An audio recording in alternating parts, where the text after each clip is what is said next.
Hello दोस्तों, कैसे हैं आप सब। उम्मीद करते हैं अच्छे होंगे, खुश होंगे, पढ़ाई करते रहे होंगे। तो स्वागत करते हैं आप सभी का हमारे YouTube channel dream power study पर। इस चैनल को आप सब्सक्राइब कीजिए, लाइक कीजिए, कमेंट कीजिए।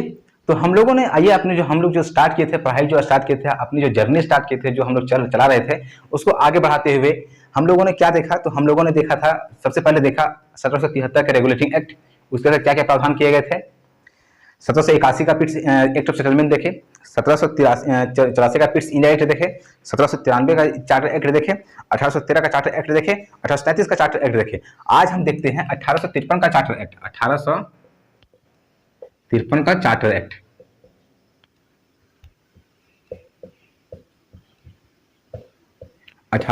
का चार्टर एक्ट देखते हैं।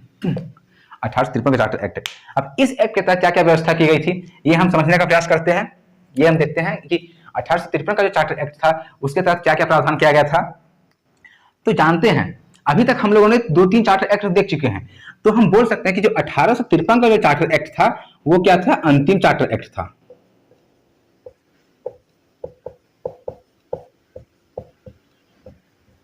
अंतिम चार्टर एक्ट था, यानी कि सबसे फर्स्ट चार्टर एक्ट कौन था। तो सबसे पहला जो था, तो यानी अगर क्वेश्चन पूछता है कि पहला चार्टर एक्ट और अंतिम चार्टर एक्ट कौन था, तो पहला जो था वो था 1813 का चार्टर एक्ट, और अंतिम जो चार्टर एक्ट था वो कौन है, 1853 का चार्टर एक्ट। ये हम समझ गए हैं कि पहला चार्टर एक्ट 1813 में लाया गया था और अंतिम चार्टर एक्ट 1853 में लाया गया था।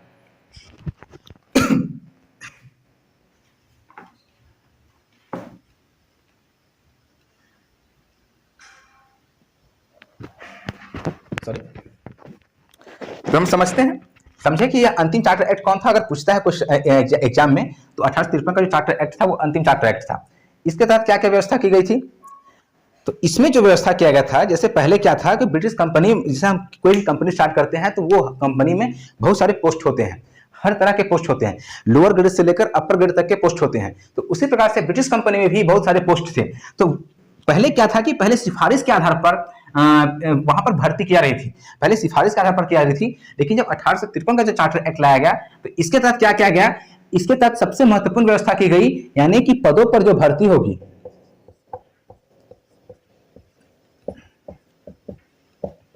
पदों पर भर्तियां किसके द्वारा होगी, एग्जाम के द्वारा होगी।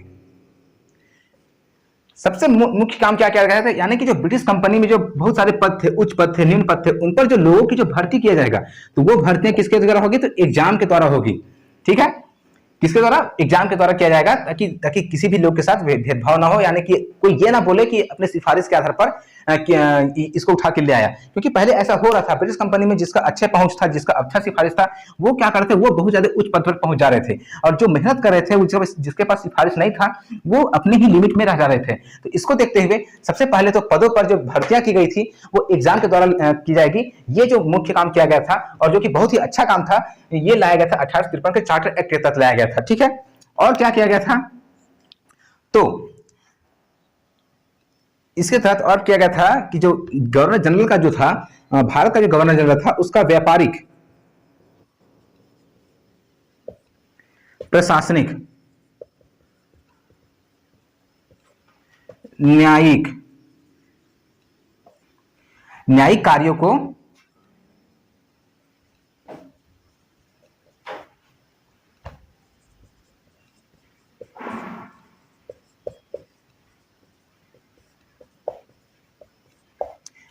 अलग कर दिया गया था।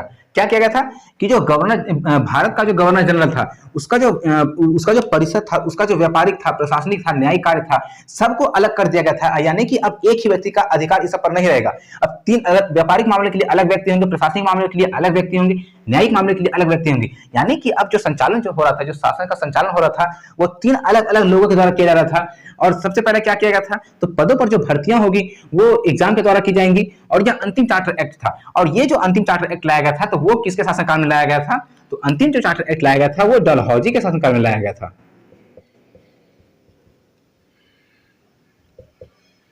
कौन था इसमें, डलहौजी था, लॉर्ड डलहौजी के शासनकाल में अंतिम चार्टर एक्ट लाया गया था। अगर एग्जाम में पूछता है कि भारत शासन अधिनियम का अंतर्गत जो संवैधानिक विकास के अंतर्गत जो चार्टर एक्ट लाया गया था अंतिम, वो किसके शासनकाल में लाया गया था? तो जो अंतिम चार्टर एक्ट था वो लॉर्ड डलहौजी के शासनकाल में लाया गया था। तो हम लोगों ने समझ लिया कि 1853 का चार्टर एक्ट के समझ लिया, उसके तहत क्या क्या प्रावधान किए गए थे वो समझ लिया।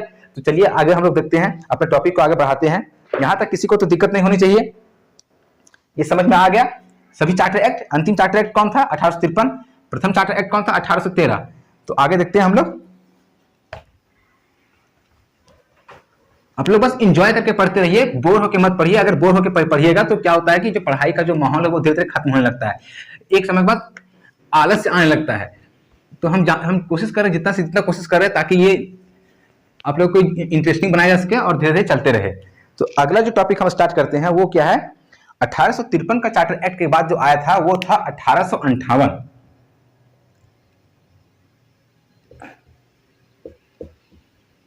1858 का भारत शासन अधिनियम।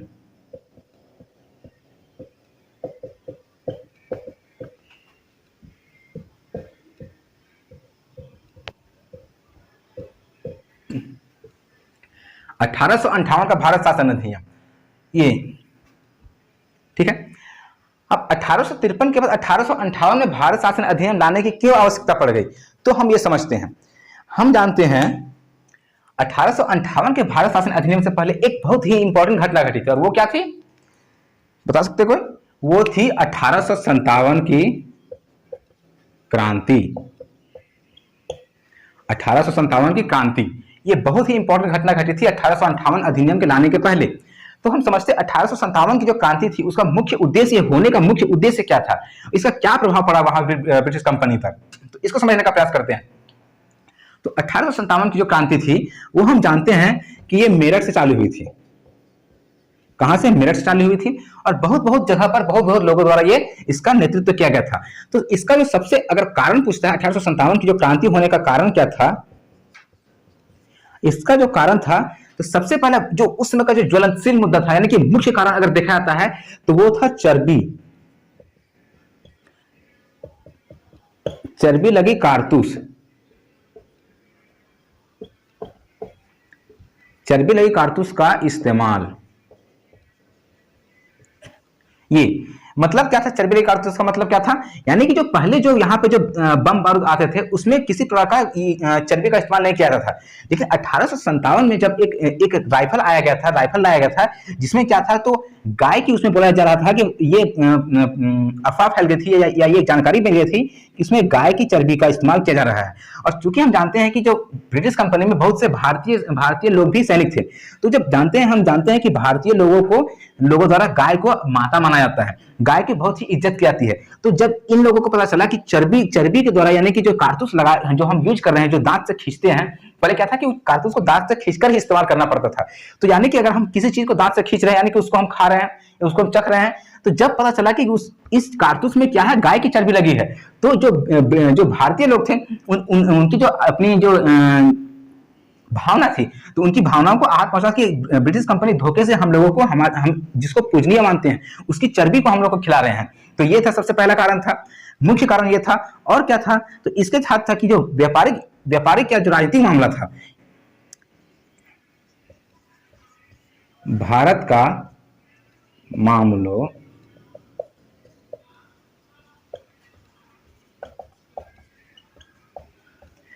भारत के मामलों में हस्तक्षेप, यानी कि ब्रिटिश कंपनी द्वारा अब धीरे धीरे, ब्रिटिश लोगों द्वारा अब धीरे धीरे बहुत ज्यादा हस्तक्षेप किया जाने लगा था भारतीय मामलों में। यहाँ के लोगों को परेशान किया जाने लगा था, यहाँ की धार्मिक व्यवस्था का जो उस पर आघात किया जाने लगा था। क्या किया जाने लगा था? अपने था धार्मिक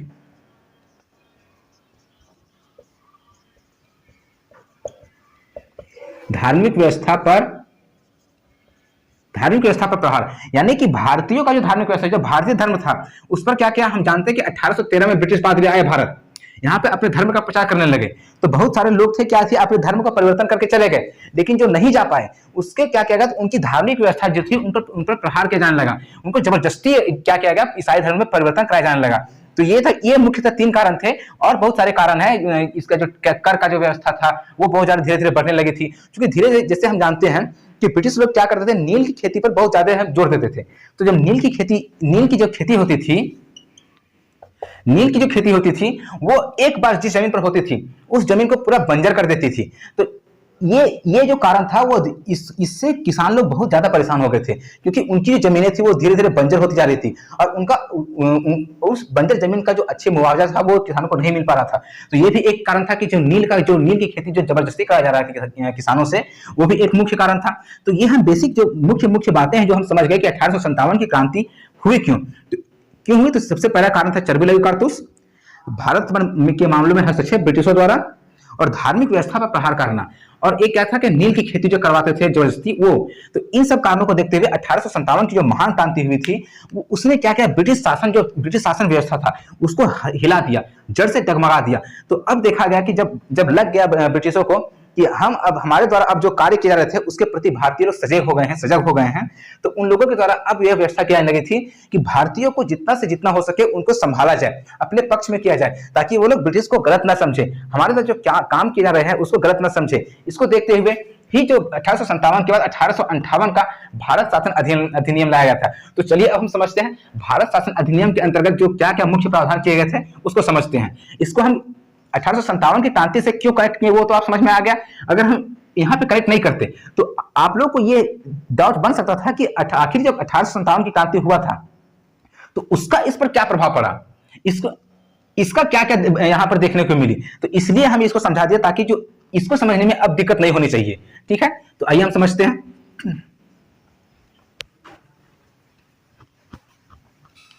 तो हमने समझा, अभी तक समझा कि 1857 की क्रांति क्यों हुई थी, उसका प्रभाव क्या पड़ा था इस पर। अब उस प्रभाव के चलते हम जानते हैं कि अगर हमारे समक्ष कोई क्रांति होती है तो हम उसके कारण को जब समझ जाते हैं तो उसको हम दूर करने का प्रयास करते हैं ताकि जो वहां जो क्रांति है उसको शांत किया जा सके। तो उसी क्रम में जब 1857 का जो क्रांति हुआ था उसको कारण को जानते हुए धीरे धीरे अब कम करने का प्रयास किया जाने लगा। तो 1858 के जो भारत शासन अधिनियम जो आया था उसके तहत क्या प्रावधान किए गए थे, उसके साथ जो प्रावधान किए गए थे आइए हम समझते हैं। और इसमें जो था वो कौन था, 1857 का जो क्रांति हो रहा था वो 1857 का क्रांति था वह कैनिंग था।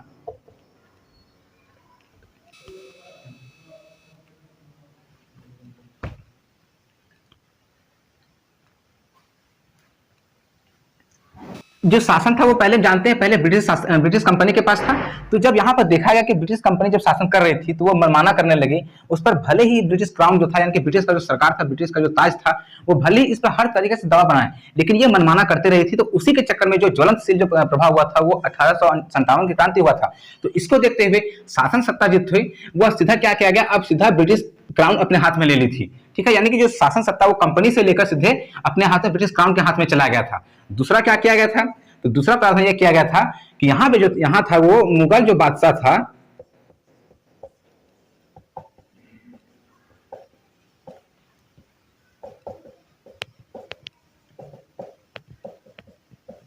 मुगल बादशाह का जो पद था, हम जानते हैं कि 1857 के समय जो मुगल बादशाह था वो कौन था, तो बहादुर शाह द्वितीय था। तो ये देखते हुए क्योंकि उसका जो भूमिका यहाँ पर देखा गया था उसको तो गिरफ्तार करके रंगून भेज दिया गया था। तो इसके बाद 1858 की क्रांति में मुगल बादशाह का जो पद था वो समाप्त कर दिया गया था। और क्या किया गया था इसके तहत, और प्रावधान जो किए गए थे, यानी कि अब भारत राज्य सचिव,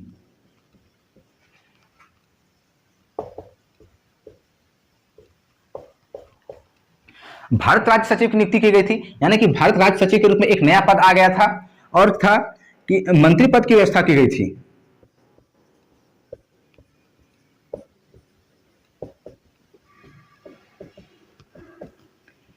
अठारह की क्रांति के 1857 की क्रांति के बाद जब 1857 का भारत शासन अधिनियम आया उसके तहत मंत्री पद की व्यवस्था की गई थी, भारत के राज्य सचिव की व्यवस्था की गई थी। और क्या बोला गया था, तो बोला गया था कि मंत्री परिषद में जो थी, मंत्री परिषद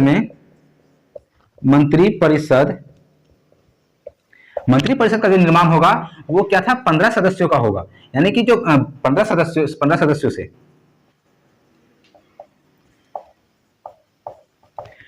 मंत्री पद की व्यवस्था तो की गई, लेकिन जब मंत्री पद आखिर जहां मंत्री लोग जहां बैठेंगे उसको परिषद बोलते हैं, जबकि मंत्रियों का समूह होता है मंत्री परिषद। तो यहां पर 15 सदस्यों को मिलाकर एक मंत्री परिषद की व्यवस्था की गई थी। ठीक है, और क्या किया गया था इसके तहत, तो और यह किया गया था कि में कमी की गई थी।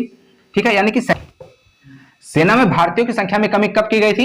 तो 1858 का जो भारत शासन अधिनियम लाया गया था उसके द्वारा जब देखा गया कि यहाँ पर जो हम जो भी चीज करते हैं उससे भारतीयों की भावनाएं आहत होने लगी थी, तो इसके लिए क्या किया गया था? तो इसका जो पहले भारतीय सैनिकों की जो संख्या थी वो 5:1 के अनुपात में थी, लेकिन इसको 1858 के अधिनियम में इसको घटाकर 2:1 के अनुपात में कर दिया गया।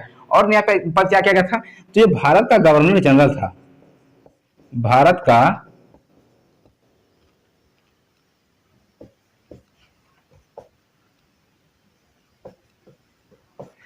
इसको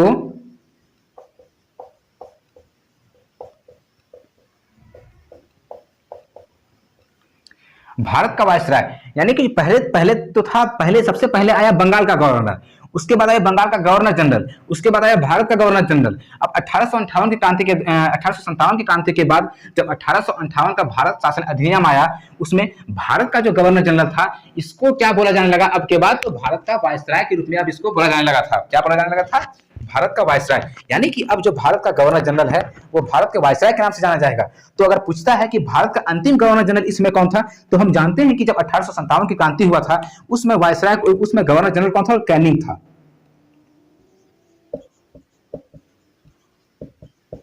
कैनिंग था, गवर्नर जनरल कौन था? कैनिंग था। तो हम ये क्या था कि तो कैनिंग, अब यहां से हम 2 पॉइंट बना सकते हैं कि कैनिंग जो था, लॉर्ड जो कैनिंग था वो क्या यहां से बन गया? इससे हम क्या समझ सकते हैं? तो इससे ये क्या समझ सकते हैं कि ये अंतिम गवर्नर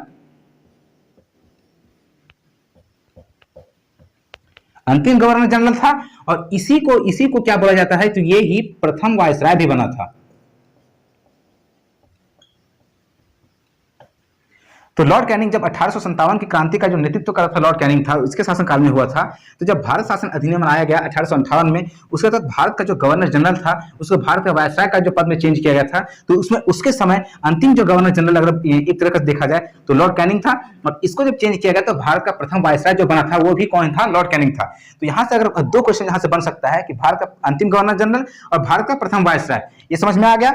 और क्या किया गया था इसके तहत? तो इसके तहत और जो मुख्य कार्य किया गया था, ये तो ब्रिटिश कंपनी का शासन तो अपने हाथ में ले ली गई थी, गवर्नर जनरल का पद लाया गया था। और इसमें क्या गया था कि जो भारतीयों का जो धार्मिक मामले हैं,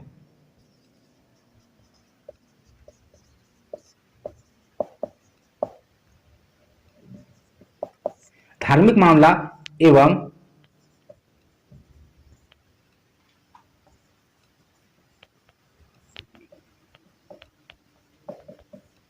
राजनीतिक मामला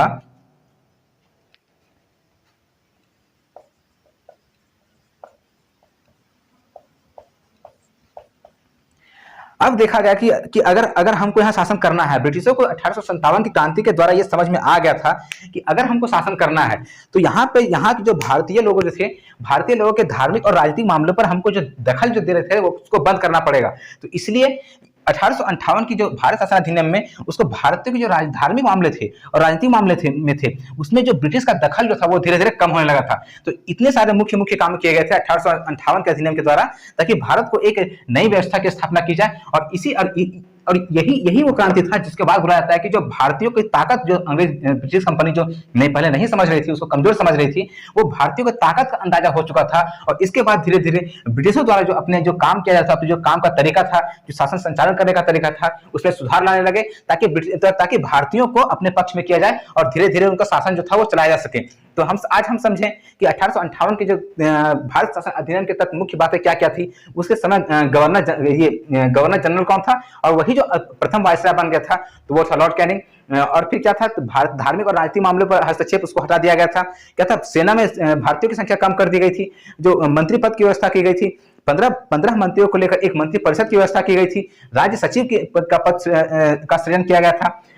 जो पहले जो सत्ता थी, जो भारत में शासन करने का जो सत्ता था वो पहले ब्रिटिश कंपनी के पास था, उससे हटाकर अब सीधा ब्रिटिश काउंसिल यानी कि ब्रिटिश ताज यानी कि ब्रिटिश सरकार के पास चला गया था। जो वहां का जो राजा था, रानी था, वहां चला गया था।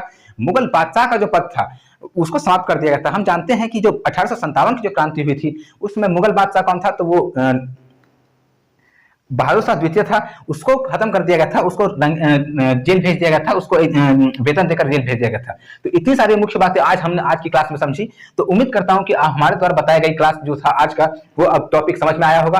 आप सभी चीजों को जो हमने जो बताया, जो 1773 से 1858 तक के बातों को रिलेट कर पा रहे होंगे, एक कहानी की तरह का समझिएगा तो ये इसको समझने में दिक्कत नहीं होगी। लेकिन अगर आप क्या कीजिएगा, अगर रखने का कोशिश कीजिएगा तो इतनी सारी जो व्यवस्थाएं की गई थी, इतने सारे जो प्रावधान किए गए थे, वो धीरे धीरे कंफ्यूज होने लगेगा। तो हम अभी तो जितना भी समझाए, उम्मीद करता हूं समझ में आ गया होगा। तो चलिए आज हम यही टॉपिक के साथ आप लोग से विदा लेते हैं। थैंक यू, धन्यवाद। आप इस वीडियो को शेयर कीजिए, हमारे चैनल को सब्सक्राइब कीजिए, कमेंट कीजिए, ताकि हम जो गलती कर रहे हैं उसको सुधार कर सकें। धन्यवाद, थैंक यू।